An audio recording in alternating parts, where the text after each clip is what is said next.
सुप्रभात। आज का यह वीडियो कक्षा 5 के बच्चों के लिए है। इस वीडियो के माध्यम से बच्चों मैं आप सभी को हिंदी 2 अर्थात हिंदी व्याकरण के पाठ 16 क्रिया को पढ़ा रही हूँ। बच्चों आप इस पाठ को पाठ 16 क्रिया को पेज नंबर 90 में देख सकते हैं। पाठ 16 क्रिया। तो बच्चों इस वीडियो के माध्यम से मैं आप सभी को क्रिया की परिभाषा, क्रिया के विभिन्न उदाहरण, क्रिया के भेद को समझाने वाली हूँ। तो बच्चों सबसे पहले हम समझेंगे कि क्रिया का अर्थ क्या होता है। कि क्रिया अर्थात काम। जो बच्चों हम लोग दैनिक जीवन में काम करते हैं उसे ही क्रिया कहते हैं। जैसे रोना, हंसना, पढ़ना, चलना, किसी चीज को झूला झूलना, जाना, कूदना, नाचना, हंसना, रोना इत्यादि और अन्य कार्य भी क्रिया के अंतर्गत आते हैं। तो क्रिया का अर्थ ही होता है बच्चों काम। किसी काम को करना ही क्रिया कहलाता है। तो बच्चों क्रिया का अर्थ ही होता है काम।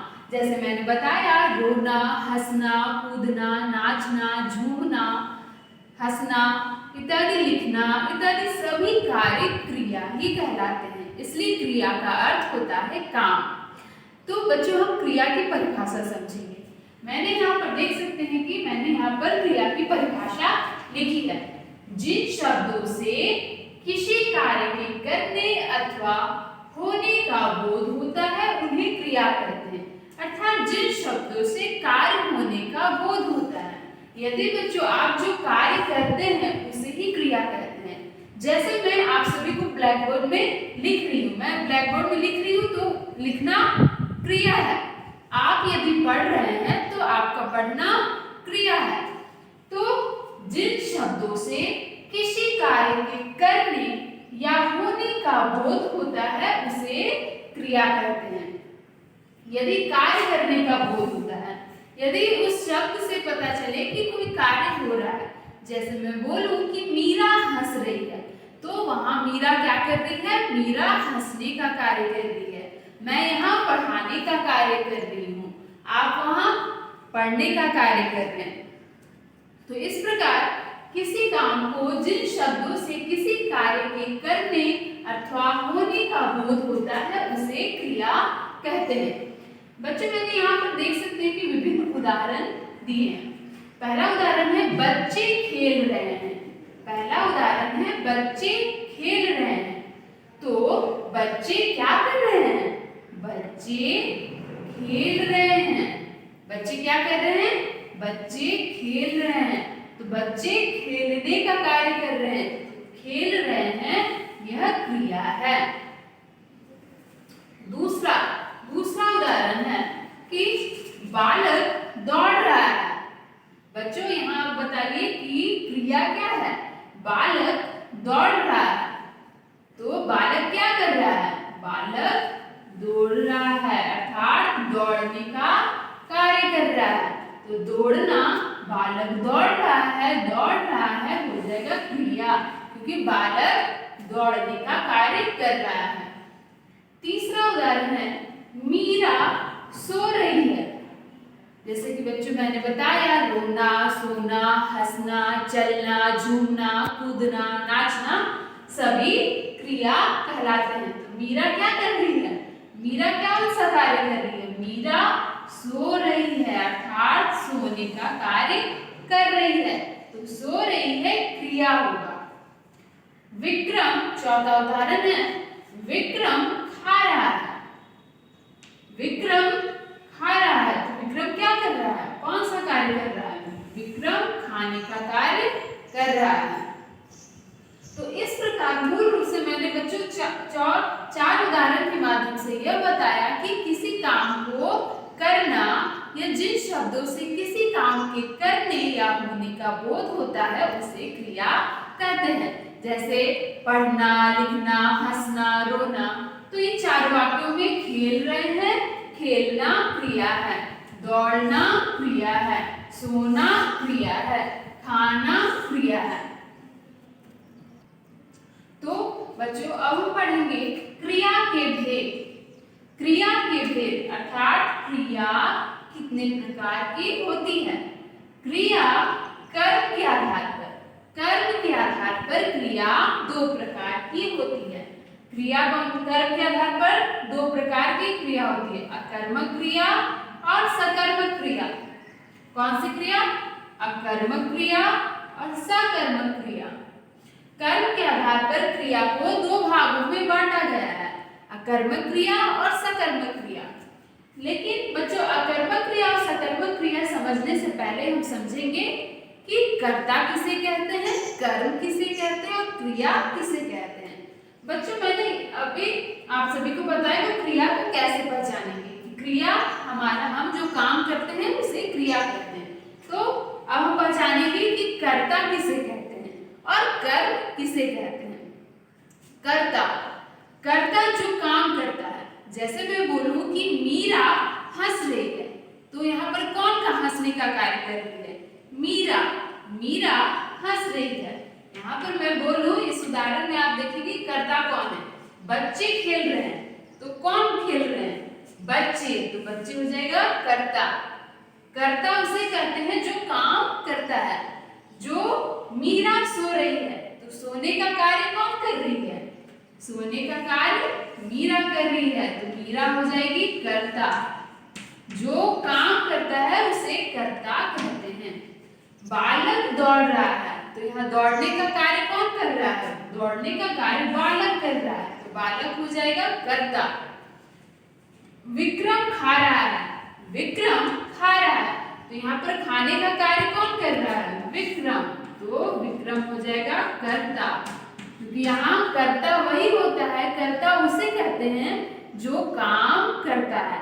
जैसे मैं पढ़ाने का कार्य कर रही हूँ तो मैं करता हूँ, आप पढ़ने का कार्य कर रहे हैं तो आप करता है। तो कर्ता वही होता है जो काम करता है। तो अब हम समझ चुके हैं कि क्रिया किसे कहते हैं और कर्ता किसे कहते हैं। तो अब हम समझेंगे कर्म किसे कहते हैं। कर्म, जैसे मैं, यहाँ उदाहरण है अमन आम खाता है, अमन आम खाता है। तो यहाँ बच्चों हम समझेंगे कि अमन कौन खाने का कार्य कर रहा है? अमन, तो अमन हो जाएगा कर्ता। अमन क्या है? कर्ता, क्योंकि आम कौन खा रहा है? आम अमन खा रहा है। और खाना क्रिया। लेकिन जब पता चले कि अमन क्या खा रहा है? अमन आम खा रहा है, तो आम हो जाएगा कर्म। जैसे यहाँ पर बालक दौड़ रहा है, तो दौड़ने का कार्य कौन कर रहा है? कर्ता, तो बालक हो जाएगा कर्ता। और दौड़ रहा हो जाएगा क्रिया। लेकिन बालक दौड़ कहाँ रहा है? मैदान में दौड़ रहा है, घर में दौड़ रहा है, बाजार में दौड़ रहा है, ये पता नहीं चल रहा है। तो ये बच्चों इस वाक्य में कर्म नहीं है।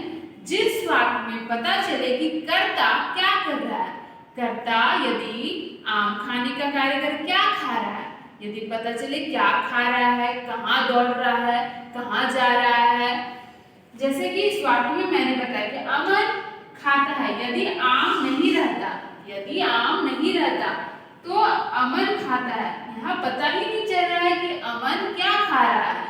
यदि आम को मैं हटा दूं, यदि आम को मैं हटा दूं तो ये इस वाक्य में हो जाएगा अमन खाता है। लेकिन बच्चों यहाँ पता ही न चले कि अमन क्या खाता है, तो यहाँ पर कर्म नहीं है। लेकिन जब मैं बोल दूं कि अमन आम खाता है, अमन आम खाता है, तो यहाँ पर क्या खाता है उसे कहेंगे कर्म। तो मैंने क्या बताया? हाँ, तो मैंने बताया कि क्रिया उसे कहते हैं जो हम कार्य करते हैं और कार्य करने वाला। अब मैं पुनः बताती हूँ कि कर्ता, यदि मैं पढ़ा रही हूँ तो मैं करता हूँ। यदि अमन, इस उदाहरण से हम कर्ता, कर्म और क्रिया तीनों पहचान जाएंगे। अमन हुआ कर्ता क्योंकि अमन कार्य कर रहा है, अमन खाने का कार्य कर रहा है, तो अमन खाता है वो क्रिया हो जाएगा। लेकिन अमन क्या खाता है? आम, अमन क्या खाता है? आम, तो हो जाएगा कर्म। ठीक है, तो कार्य करने वाला कर्ता, कर्ता क्या कार्य कर रहा है, क्या खा रहा है, कहाँ जा रहा है ये पता चले तो कर, और क्या खाता है, जाता है, हंसता है, कूदता है, नाचता है, तो उसे क्रिया कहते हैं।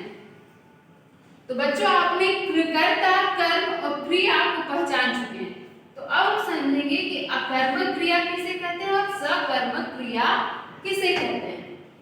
अकर्मक, यहाँ बच्चों आप देख सकते हैं कि अकर्मक, अकर्म का अर्थ होता है यहाँ कर्म नहीं होगा, और सकर्म का अर्थ होता है कि वहां कर्म होगा। यहाँ अकर्म का अर्थ होता है यहाँ कर्म नहीं होगा, केवल कर्ता और क्रिया होंगे। लेकिन सकर्मक क्रिया में तीनों होंगे, कर्ता भी, क्रिया भी और कर्म भी। इसलिए बच्चों यहाँ पर आप नाम से स्पष्ट समझ सकते हैं कि अकर्म, यहाँ कर्म नहीं होगा, सकर्म, यहाँ सकर्म होगा, मतलब तीनों होंगे। यहाँ केवल कर्ता और क्रिया होगा, और सकर्म में कर्ता, क्रिया, कर्म तीनों होंगे। तो अब हम समझेंगे कि अकर्मक क्रिया किसे कहते हैं। बच्चों आप इसे अपनी पृष्ठ संख्या 91 में देख सकते हैं। अकर्मक क्रिया और सकर्मक क्रिया की परिभाषा दी गई है। अकर्मक क्रिया, जिस क्रिया के साथ कर्म का उल्लेख हो, मैंने बच्चों बताया जिस क्रिया के साथ कर्म का उल्लेख न हो। अ का अर्थ होता है कर्म का नहीं होना। इस वाक्य से देखिए, हाँ मैंने अकर्मक उदाहरण दिए हैं अकर्मक क्रिया के।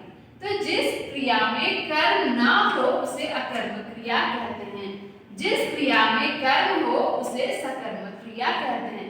यह बहुत आसान परिभाषा है। जिस क्रिया में कर्म न हो उसे अकर्मक, जिस क्रिया में कर्म हो उसे सकर्मक। मैंने बच्चों पूर्व में बताया कि कर्ता, कर्म और क्रिया को कैसे पहचानते हैं। तो इस उदाहरण द्वारा हम अकर्मक क्रिया को पहचानेंगे। बालक दौड़ रहा है, तो बालक हुआ कर्ता, क्योंकि बालक दौड़ने का कार्य कर रहा है, और दौड़ रहा है ये हुआ क्रिया। बच्चों यहाँ कर्म नहीं है, कर्म नहीं है, कर्म यहाँ नहीं है, तो ये हो जाएगा अकर्मक क्रिया। बालक कहाँ दौड़ रहा है पता ही नहीं चल रहा है, वह बाजार में दौड़ रहा है, घर में दौड़ रहा है, स्कूल में दौड़ रहा है, वहां कर्म का अभाव है, कर्म नहीं है, तो ये हो जाएगा अकर्मक क्रिया। सीमा रो रही है, सीमा, सीमा हुई, आप इस तरह पहचानेंगे। आप पहले कर्ता को चुन लेंगे, फिर क्रिया को चुन लेंगे, तब वहां देखिए कर्म है या नहीं। सीमा, सोने का कार्य कौन कर रही है, सीमा, तो सीमा हो जाएगी कर्ता। सो रही है, सो रही है, ये हो जाएगा सोने का कार्य करिए, तो हो जाएगा क्रिया। लेकिन बच्चों यहाँ कर्म नहीं है। सीमा सो कह रही है, घर में सो रही है, स्कूल में सो रही है, पड़ोसी, सीमा सो रही है, पता ही नहीं चल रहा कहाँ सो रही है।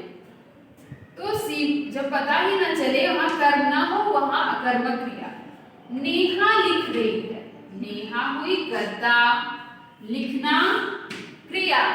यहाँ पता ही नहीं चल रहा है, यहाँ कर्म नहीं है कि नेहा क्या लिख रही है, नेहा क्या लिख रही है, यह पता ही नहीं चल रहा है। नेहा पत्र लिख रही है, क्या लिख रही है यह पता नहीं चल रहा है। तो यहाँ केवल कर्ता और क्रिया है। तो आप समझ जाएंगे कि यहाँ कर्म नहीं है, कर्म का अभाव है। तो कर्म न होने के कारण यह हो जाएगा अकर्मक क्रिया। गीता खाती है, गीता हो गया, कौन खाने का कार्य कर रही है, गीता, तो गीता हो गए अकर्मक, कर्ता, खाने का कार्य कौन कर रही है, गीता, लेकिन खा रही है, तो क्या खा रही है, आम खा रही है, केला खा रही है, रोटी खा रही है, यह स्पष्ट पता नहीं चल रहा है, कर्म नहीं है, तो उसे अकर्मक क्रिया। मीरा बजा रही है, मीरा हो गई कर्ता, बजा रही है क्रिया, लेकिन यहाँ कर्म नहीं है। मीरा क्या बजा रही है, मीरा क्या बजा रही है, कर्म नहीं है। मीरा ढोलक बजा रही है, यह स्पष्ट नहीं है। तो आप समझ जाएंगे कि यहाँ पर अकर्मक क्रिया है। मूल रूप से बच्चों जहाँ पर कर्ता और क्रिया का पता चले, कर्म का पता न चले, अ का अर्थ होता है कर्म का न होना, वहां अकर्मक क्रिया। उसी प्रकार बच्चों मीरा तो देखिए यहाँ पता चले कि क्या बजा रही है, सितार, यहाँ गर्म है। चित्र बना रही है, गर्म है। आम खा रहा है, गर्म है। कहानी पढ़ रही है, गर्म है। रामायण पढ़ रही है, गर्म है। देख सकते हैं बच्चों यहाँ पर गर्म है। तो जिस वाक्य में क्या बजा रही है, सितार, क्या बना रही है, चित्र, क्या खा रही है, आम, क्या लिख रही है, कहानी, क्या पढ़ रही है, रामायण। तो यहाँ पर इन तीनों वाक्यों में देख सकते हैं बच्चों कर्म है। सितार, चित्र, ये सब सभी कर्म है, तो उसे सकर्मक क्रिया कहते हैं। जहां पर अब मैं बता रही हूं कि जहां पर कर्ता, कर्म, क्रिया तीनों रहे तो उसे सकर्मक क्रिया, और अकर्मक क्रिया जहां पर केवल कर्ता और क्रिया रहे। बच्चों आप देख सकते हैं यहाँ पर सकर्मक क्रिया के भेद बताए गए हैं। सकर्मक क्रिया के दो भेद होते हैं। एक कर्मक क्रिया जहां पर एक कर्म हो, द्विकर्मक क्रिया जहां पर दो कर्म हो, अर्थात दो कार्य हो रहे हो। उसी प्रकार बच्चों आप संरचना की दृष्टि से क्रिया के भेद बताए गए हैं। आप इसे पृष्ठ संख्या 92 में देख सकते हैं। संरचना की दृष्टि से 4 भेद बताए गए हैं: प्रेरणार्थक, संयुक्त क्रिया और पूर्वकालिक क्रिया और नाम धातु क्रिया। मैं संक्षेप में बता रही हूँ कि प्रेरणार्थक क्रिया जब कोई कार्य दूसरे से आप कोई कार्य कराते हैं, जैसे मैं किसी और से अध्यापक दूसरे से छात्र से लिखवाने का कार्य करते हैं। जब एक व्यक्ति दूसरे व्यक्ति से कार्य कराता है तो वो प्रेरणार्थक क्रिया। संयुक्त क्रिया जहां पर एक से अधिक क्रियाएं मिलती हैं, दो क्रियाएं मिलती हैं, दो या दो से अधिक क्रियाएं मिलती है, उसे संयुक्त क्रिया कहते हैं। पूर्वकालिक क्रिया जिस वाक्य में मुख्य क्रिया से पहले कोई क्रिया हो। पूर्वकालिक, पूर्व का अर्थ ही होता है बच्चों पहले। पिताजी तैयार होकर दफ्तर गए, तो दफ्तर जाने से पहले वो क्या किए? पिताजी दफ्तर जाने से पहले तैयार हो गए। तो यहाँ उन्होंने कार्य करने से पहले जो किया, जैसे तैयार होना, पिताजी दफ्तर जाने से पहले तैयार हो गए, तो तैयार होना पूर्वकालिक क्रिया। माँ ने घर पहुंचकर मुझे फोन किया, तो माँ ने कब फोन किया? घर पहुंचकर। पूर्व उन्होंने फोन करने से पहले क्या कार्य किया? घर पहुंची, तो वहां पर पूर्वकालिक क्रिया। नाम धातु क्रिया, यदि आप बात से बोलते हैं आम उच्चारण में कि वह बतिया रही है, जैसे दो व्यक्ति बात कर रहे होते तो हम कहते हैं कि वो दोनों औरतें बतिया रही हैं। बात से बतिया शब्द बन गया, तो उसे नाम धातु क्रिया कहते हैं। यदि लालच से बन जाता है शब्द कि रोहन रमन को आइसक्रीम दिखाकर ललचा रहा है, ललचाना, यह शब्द लालच से बना। बात से बतियाना, लालच से ललचाना शब्द बना। तो जिन आम शब्दों से कोई आम शब्द बन जाए जिसे हम दैनिक जीवन में प्रयोग करते हैं, तो उसे नाम धातु क्रिया कहते हैं। आशा है बच्चों इस वीडियो के माध्यम से आप क्रिया के भेद और विभिन्न उदाहरणों के माध्यम से सकर्मक क्रिया, अकर्मक क्रिया अच्छी तरह से समझ गए होंगे। धन्यवाद।